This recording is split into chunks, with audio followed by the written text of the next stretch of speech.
Hi friends, welcome to the Chennai கூட்டாஞ்சோறு. இன்றைக்கி நம்ம சேனலில் என்ன ரெசிபி பார்க்க போகிறோன்னா, ஒரு சூப்பரான ஒரு டிஷ்ஷு தான் பார்க்க போகிறோம். முள்ளங்கியை வச்சு ஒரு சூப்பரான குழம்பு செய்ய போகிறோம்.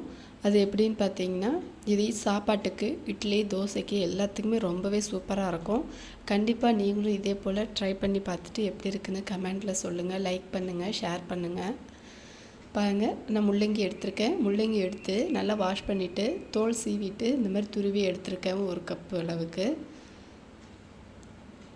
இப்போ நம்ம பார்த்திங்கன்னா ஒரே ஒரு தக்காளி இதுக்கு சேர்த்துக்க போகிறோம். புளி ஒரு சின்ன எலுமிச்சம்பழம் சைஸுக்கு நம்ம எடுத்துக்க போகிறோம். உங்களுக்கு அளவு எவ்வளோக்கு வேணுமோ அந்தளவுக்கு நீங்கள் எடுத்துக்கோங்க. இப்போ கடாய் வச்சுட்டு லைட்டாக ஆயில் வச்சு சேர்த்துக்கலாம். சேர்த்துட்டு நம்ம துருவி வச்ச முள்ளங்கியை நல்லா தண்ணி பிழிஞ்சிட்டு அதுக்கப்புறம் நம்ம ஆயிலில் போட்டு ஃப்ரை பண்ணிக்கலாம். தண்ணியை எடுத்துடணுங்க, இல்லாட்டினா கொழ கொழன்னு வேகும்.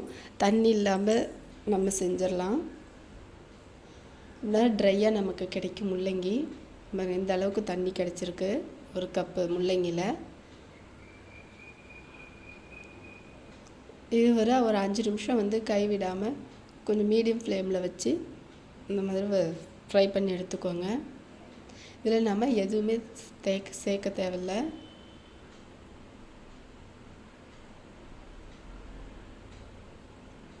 இப்போ ஓரளவு நல்லா ட்ரை ஆகிடுச்சு தண்ணி இல்லாமல். இப்போ அதை நம்ம மறுபடியும் ஒரு பிளேட்டுக்கு ட்ரான்ஸ்ஃபர் பண்ணிக்கலாம்.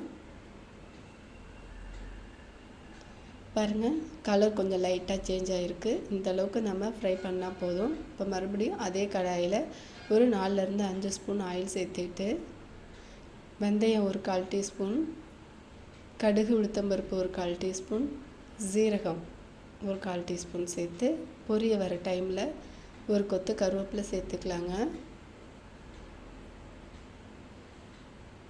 பச்சை கருவேப்பிலையாக சேர்த்துக்கோங்க. அது இடித்த பூண்டு பல் ஒரு 10லேருந்து 15 பல் சேர்த்துருக்கேன். இது நல்லா ஃப்ளேவர் கொடுக்கும், அதுக்காக நம்ம சேர்க்குறோங்க. இதில் பெரிய வெங்காயம் ஒரு 2 பெரிய வெங்காயத்தை எடுத்து தூளாக கட் பண்ணி சேர்த்துருக்கேங்க. போட்டு இதை நல்லா வதக்கிக்கலாம்.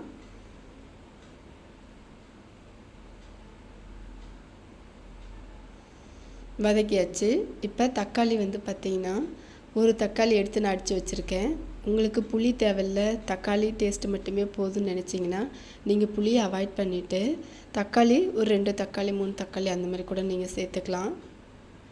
இப்போ தக்காளி போட்டு நல்லா மிக்ஸ் பண்ணி விட்டுட்டு இது கூடவே 1/4 டீஸ்பூன் மஞ்சத்தூள், காரத்துக்கு ஏற்ப மிளகாய்த்தூள் சேர்த்துக்கோங்க. நான் 1.5 ஸ்பூன் சேர்த்துருக்கேங்க. இப்போ இதையும் நல்லா மிக்ஸ் பண்ணி விட்டு பச்சை வாசனை போகட்டும்.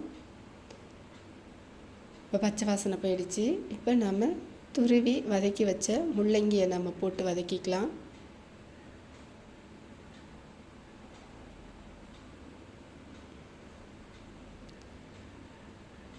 முள்ளங்கி குழம்பு, முள்ளங்கி டிஷ்ஷை வச்சு செஞ்சாலும் பிடிக்காதவங்களுக்கு இந்த மாதிரி செஞ்சு கொடுத்தீங்கன்னா கண்டிப்பாக சாப்பிட்றதுக்கு சான்சஸ் இருக்குது. கண்டிப்பாக நீங்களும் ட்ரை பண்ணி பாருங்கள். உப்பு நம்ம அளவுக்கு நம்ம அந்த டிஷ்ஷுக்கு தேவையான உப்பை சேர்த்துக்கலாம். இப்போ எல்லாத்தையும் நல்லா மிக்ஸ் பண்ணிட்டுருலாங்க. இதில் இப்போ முள்ளங்கிலேருந்து தண்ணி வரவே வராது, ஏன்னா நம்ம ட்ரையாக ஆக்கி தான் இதில் போட்டிருக்கோம்.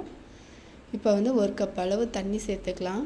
உங்களுக்கு எந்த அளவுக்கு வேணுமோ அந்த அளவுக்கு சேர்த்துக்கோங்க. ஃபஸ்ட்டு ஒரு அப்படியே ஃபுல்லாக சிங்க் ஆகிற அளவுக்கு அந்த காய், வெங்காயம், தக்காளி எல்லாம் சிங்க் ஆகிற அளவுக்கு ஃபஸ்ட்டு தண்ணியை ஊற்றிட்டு அதுக்கப்புறம் கொதி வந்ததுக்கப்புறம் புளிக்கரைசலை நம்ம சேர்த்துக்கிறோம்.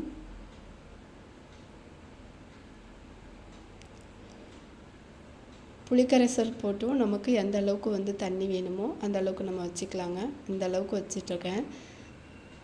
கொஞ்சம் திக்னஸாக வரும். இப்போ பாருங்கள், நல்லா எண்ணெய் பிரிகிற ஸ்டேஜில் இருக்குது. அடிக்கடி கிண்டி விட்டு நீங்கள் இது பண்ணிங்கன்னா டேஸ்டியான சூப்பரான முள்ளங்கி கிரேவி ரெடி ஆகிடும்.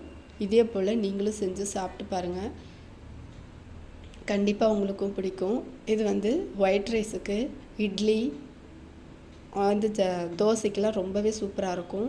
அதுவும் இறக்க போகிற ஸ்டேஜில் நீங்கள் இந்த நெத்திலி கருவாடு இருந்தால் அதில் ஒரு 4 தூவிட்டிங்கன்னா ரொம்பவே மணமாகவும் இருக்கும். கண்டிப்பாக நீங்களும் இதே போல் ட்ரை பண்ணி பாருங்கள். ட்ரை பண்ணி பார்த்துட்டு எப்படி இருக்குன்னு கமெண்டில் சொல்லுங்கள். லைக் பண்ணுங்கள், ஷேர் பண்ணுங்கள். தேங்க்யூ. தேங்க்ஸ் ஃபார் வாட்சிங் ஃப்ரெண்ட்ஸ்.